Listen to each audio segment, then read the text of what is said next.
A final component of the STARS application that all users will have access to is their Resources tab. So up at the top, you will have access to, of course, to your dashboard and then Resources, which will actually open a new window for you. All right, and all this is, it has access to some of our other sites and training resources. And then it also has access to some additional how-to guides, some information about the application, and then also the ability to report an issue.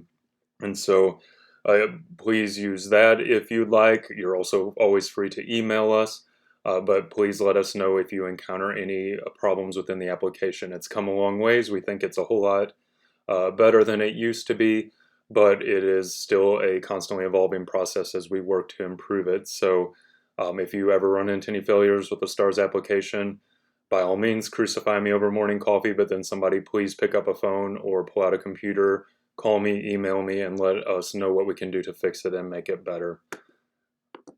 Other things that you will find in here are just really those elements spread out over here. We will be updating some more content. And so there, for instance, very shortly is coming a packet for enrolling STARS through the EMS district, just kind of that enrollment referral form paperwork. And so there will be some other things here over time, so make sure that you check back for other additional resources.